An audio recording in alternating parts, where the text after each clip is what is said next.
네, 이현종의 해주시죠. 8월 6일 목요일 순서 진행하도록 하겠습니다. 여러분 더위에 얼마나 고생이 많으십니까?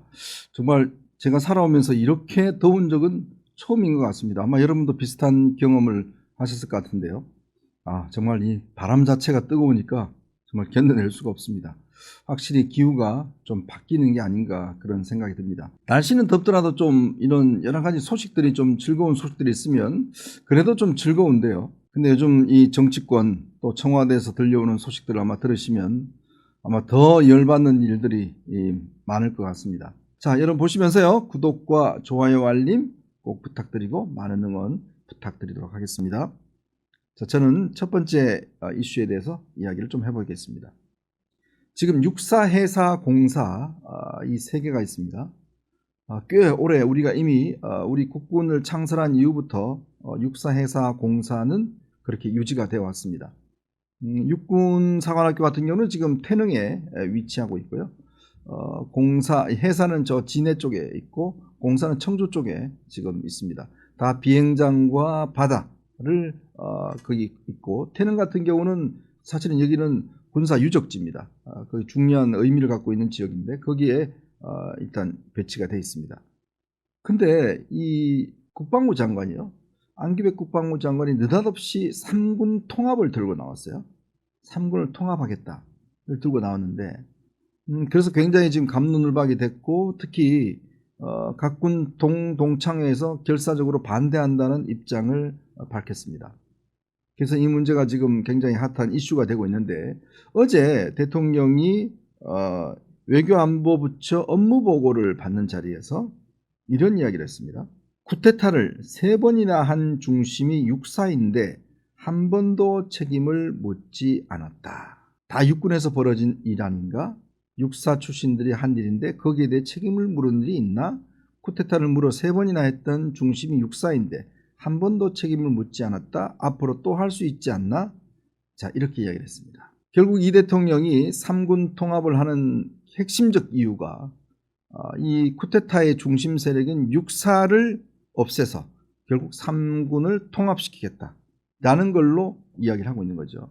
우선 첫째는 그동안 안기백 장관이 수차례 강조해왔던 통합성의 필요성, 또 스마트 강군 뭐 등등, 그 다음에 어떤 육사를 군사 전문학교를 만듦으로 인해서 지금 현재 이 수능 커트라인이 좀 내려가고 있는 3군의 어떤 커트라인을 좀 높여보겠다라는 그런 의도가 있었던 것 같아요. 그런 의도라고 꾸준히 설명해왔고 밝혀왔습니다. 근데 어제 대통령은 그게 아니고 쿠데타 했기 때문에 너네들 지금 벌 주는 거야 라는 이야기를 노골적으로 한 겁니다. 자, 우리가 5.16, 12.12, 그 다음에 12.3 비상계엄 이 세 차례가 있었는데 이걸 다 쿠데타라고 이야기하는데 앞에 두 개, 즉 5.16과 12.12는 군사 쿠데타가 맞죠. 근데 12.3은 비상계엄이었습니다. 대통령이 내렸던 비상계엄이었어요. 자, 그런데 한 번도 책임을 묻지 않았다라고 이야기하는데 이 말이 맞나요? 우선 5.16 같은 경우는 사실은 성공한 쿠데타는 처벌할 수 없다라는 그런 어떤 법리에 따라서 5.16은 사실은 5.16 혁명이 일어나고 난 다음에 박정희 대통령이 집권을 했습니다. 집권을 했고 그것이 쭉 이어져 왔어요. 그렇기 때문에 무슨 처벌이나 이런 게 있을 수가 없었죠. 근데 이제 12.12 같은 경우는 군사 반란 같은 경우는 이제 김영삼 대통령이 하나회를 전격 해체하고 또 5.18 이 광주민주화운동 관련돼서 전두환 노태우 대통령을 처벌을 했죠. 또 나름대로 그때 당시에 했던 군인들을 처벌했습니다. 근데 그게 이루어졌고, 자, 이 12.3 비상계엄은 윤석열 대통령이 소수의 군인들과 해서 이루어진 거 아니겠습니까? 그 군인들 지금 다 처벌받고 있습니다. 처벌받고 있고 또 재판을 하고 있죠. 당시에 단순하게 명령을 따랐던 군인들도 전부 다 처벌받고 있습니다. 자, 그렇다면 대통령이 지금 이야기하는 게, 그러면 이 소수의 군인들이 했던 것과 육사가 했던 거, 이거는 구분되어야 되지 않나요? 육사 전체가 잘못된 겁니까? 그게 아니라 몇몇 군인들이 잘못이 있다면 잘못이 있는 것인데 그거를 육사 전체가 너네들 잘못됐다, 벌 줘야 된다. 자, 그런 식의 논리면 오늘 유승민 전 의원이 그런 이야기를 했던데, 자 그러면 윤석열 전 대통령이 12.3 비상계엄을 했기 때문에 그럼 윤석열 전 대통령이 나온 충암고등학교, 그 다음에 서울대 이거 없애야 되지 않냐? 이 논리하고 뭐가 다르냐? 라고 이야기를 했습니다. 자 그리고 대통령이 2번씩이나 탄핵을 당했어요. 그러면 그 책임을 물어서 청와대도 없애야 되는 거 아닌가요? 만약 대통령이 이 논리를 비약한다 그러면, 자 경찰이 박종철 고문치사 사건 등등을 일으켰습니다. 그러면 경찰 해체해야 되는 거 아닌가요? 그러니까 지금 대통령의 오류는 뭐냐면 어떤 특정 사람이 한 것과 그 조직이 한 것을 이게 지금 같이 엮어서 마치 그 조직이 한 것처럼 확대한다는 거죠. 바로 그 논리가 지금 야 검찰 너네들 저 정치인들 말이야 우리 편 수사 너 세게 했지. 노무현 대통령하고 뭐 다 수사 세게 했잖아. 그러니까 검찰 없애버려 라고 하는 거하고 똑같은 논리라는 거죠. 굉장히 일반화의 오류입니다. 즉 특정한 정치 검사가 있을 수 있어요. 그러면 그 사람에 대해서 잘못을 지적하는 건 맞습니다.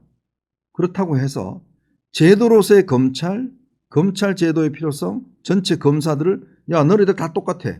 너네 다 정치 검사들이야. 이렇게 이야기하는 것과 육사 나와서 군인으로 있으면서 대한민국을 지키기 위해서 정말 불철주야 이야기를 하고 당시에 쿠데타를 막기 위해서 몸을 던졌던 이모랑 소령이라든지 이런 사람들은 뭔가요 그러면?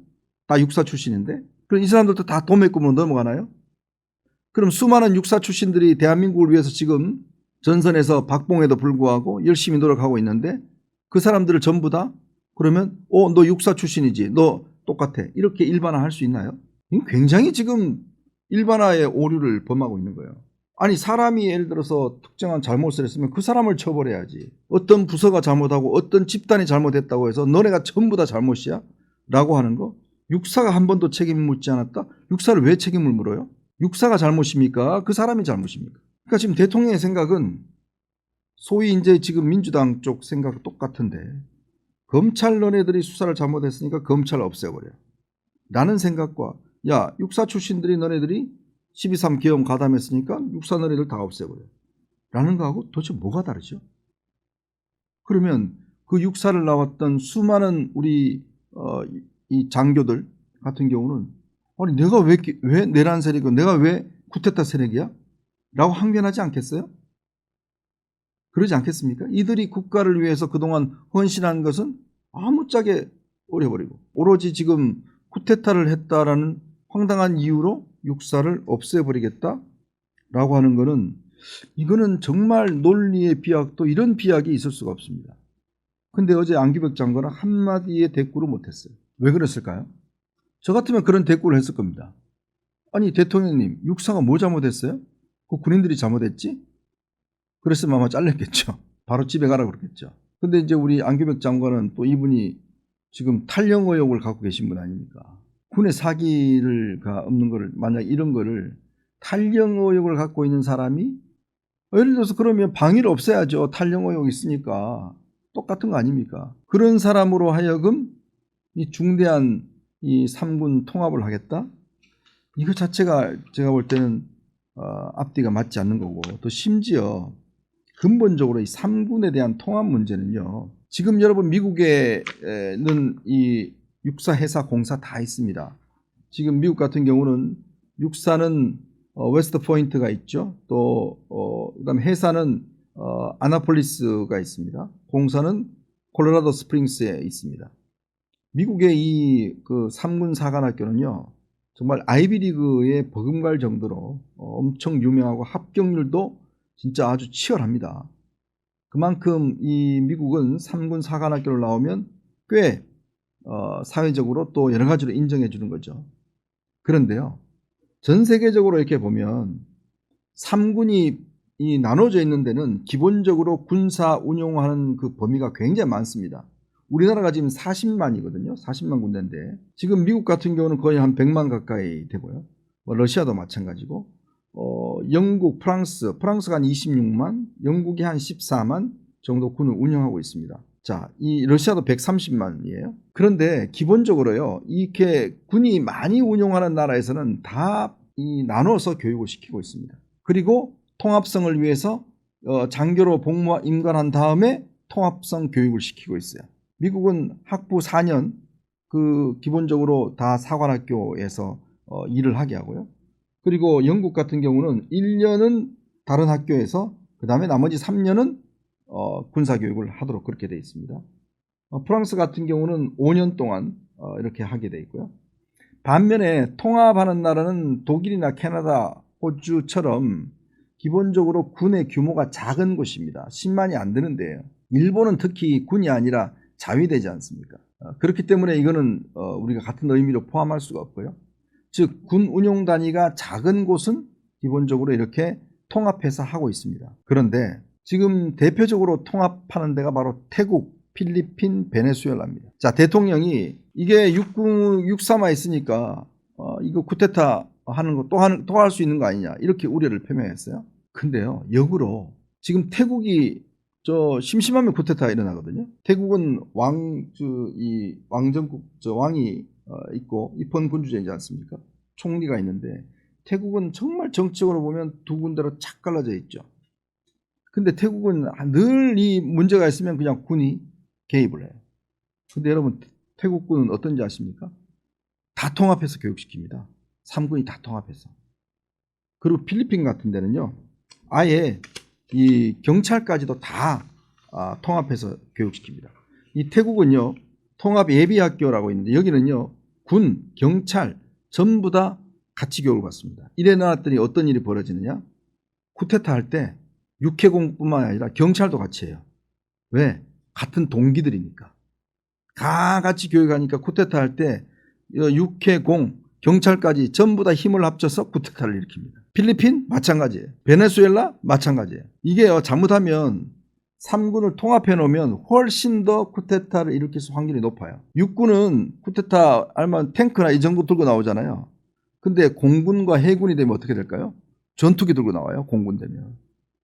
그 다음에 이 해군은요, 이지스함 들고 나와요. 그러니까 지금 필리핀, 태국, 베네수엘라가 그런 형태예요. 통합을 해놨더니 훨씬 더 쿠데타가 쉬워지는 거예요. 다 같은 동기의식이 있어서 모아놓으니까 육해군이 서로 그냥 다 의사소통하기 때문에 훨씬 더 쉬운 구조란 겁니다. 근데 대통령이 말한 따로 해놓을 경우에 쿠데타를 막을 수 있다? 이 논리가 현실적으로 성립이 안 하는 거죠. 오히려 통합을 해놓으면 더 쿠데타를 빈번하게 일어나게 하더라. 왜? 이 육해공 3군이 똘똘 뭉치니까. 지금 벌써 2028년부터 지금 하라는 거 아닙니까? 그럼 어디서 하나요? 3군을 이걸 예를 들어서 육군에서 한다 그러면 공군은 비행장이 없어요? 해군은 바다가 없어요? 방학 때만 잠시 가서 바다 가서 훈련받고 한다는 거 아니겠습니까? 지금은 해군은 바다를 보고서 늘 공부하고 훈련하고 있습니다. 공군은 비행장 근처에서 늘 공부하고 하고 있어요. 여러분, 통합성은요, 기본적으로 이 장교가 육성이 되면 또 다른 어떤 과정을 통해서 통합성에 대한 교육을 시킵니다. 지금 미국이 그렇게 하고 있는 거예요. 그렇게 하면 되지. 이 장교 육성부터 한 번에 한다? 이건 말이 안 되는 거죠. 제가 아까 말씀드렸지만 기본적으로 30만, 40만 이상의 군을 운용하는 데서는 그런 나라가 없습니다. 다 따로 교육합니다. 그래서 나중에 졸업하고 난 다음에 통합성 교육을 하는 거예요. 근데 소규모인 나라에는 다 통합을 해요. 호주도 마찬가지고. 제가 말씀드렸죠. 태국, 필리핀, 베네수엘라 통합해놨더니 맨날 쿠데타 합니다. 그 경찰까지 합쳐서. 그러니까 이게 지금 대통령의 말씀에 논리적인 이게 일관성이나 사실성이 없는 거예요. 근데 본인이 뭘 잘하는 사람처럼 저걸 공개 방송에서 이야기를 하니 누구 전문가다가 아니 대통령이 그 필리핀하고 태국 사례 보시면 그 좀 아닙니다 이렇게 이야기할 수 있어요? 그러면 바로 화낼 거 아닙니까? 집에 가라고. 그러니까 이런 방식으로 소통을 하고 자기 생각으로 소통하니 이게 이해가 안 된다는 거죠. 최소한 군사적 전문적 지식만 조금만 있어도 이게 안 된다는 걸 뻔히 아는데 군대를 안 갔다 온 대통령과 방위 갔다 온 그것도 제대로 갔는지 안 갔는지 모르는 국방부 장관이 앉아서 야 3군 말이야 걔들 딱 한 군데 모아 육사 놔두니까 말이야 얘들 말이야 쿠데타나 일으키고 말이야 요번에 확실히 벌 좀 줘 없애버려 그냥 그 아파트 지어 거기에 아파트 칵 지어갖고 태릉에 그냥 분양해 이거 아닙니까 지금 태릉 육사 없애고 거기다 아파트 짓는다는 거 아니에요. 그랬더니 노원구 주민들 지금 때로 반대하고 있잖아요. 왜? 그거 길 하나밖에 없으니까. 도대체 대한민국이 더군다나 다른 나라와는 달리 정말 휴전선 하나 놓고서 바로 대치하고 있습니다. 근데 정동영 통일부 장관은 아유 주적이란 말을 하지 말재요. 뭐라고 그래요? 주적이란 말 안 하면? 네? 주적 아니면 뭐예요? 그분? 김정은님? 그렇게 이야기를 할까요? 저런 사람을 통일부 장관을 둔다는 것 자체가 저는 이해가 안 됩니다. 주적이면 주적이지. 주적을 뭐라 다른 거를 불러요? 아버지면 아버지지. 아버지를 뭐라 불러요? 우리가 뭐 홍길동입니까? 그러니까 더 황당한 겁니다. 진짜. 더군다나 장관이 이렇게 이야기를 하는데 대통령은 그거 문제 있으니까 하지 마. 아니 벌써 몇 번째예요. 그러면 대통령 생각과 다른 장관이 있으면 뭐 경질을 하든지 교체를 해야 될 거 아닙니까? 근데 그 사람을 버젓이 둔다고 그래요? 더 황당한 거는 이 현재 군이 운영하고 있는 AI가 있습니다. AI에 주적은 누구냐를 물었대요. 물었더니 이 AI가 대답이 뭐냐면 대답할 수 없습니다. 에러 이렇게 나온대요. 아니 군이 운영하는 AI에 주적이 누구냐고 물었더니 에러래. 에러. 대답할 수 없대요. AI도 똑같아요. 군이 그런 생각 갖고 있으니까 AI조차 군 AI조차 답을 못하는 겁니다. 이게 지금 대한민국 안보의 현실입니다. 제가 부풀리지도 않고 있는 현실 그대로 말씀드렸어요. 대통령 인식 그대로 말씀드렸어요. 여러분 어떻게 생각하시나요? 이렇게 가도 되는 겁니까? 주적을 주적이라 그러지 말고 북한을 조선이라고 부르고 그리고 AI가 주적이 뭔지도 답변도 못하는 그런 AI를 가동시키고 3군 통합해서 육사한테 혼내주고 참 그래도 우리가 군대 육사 갔다 오신 분들이 무슨 경제적 이득이 있어 갔겠습니까? 오로지 그래도 나라를 지키겠다는 애국심 하나로 어려운 환경 속에서도 지금도 나라를 지키기 위해서 열심히 일하고 계신 거 아니에요. 그런 분들에게 쿠데타 세력이라고요? 그러니까 이 육사를 없애버려야 된다? 저는 정말 이거는 육사에 대한 모욕죄입니다. 육사에 대한 모욕이에요. 정말 6.25 때 많이 희생되었던 우리의 선배들에게 낯을 들 수가 있을까라는 생각을 다시 한번 해봅니다.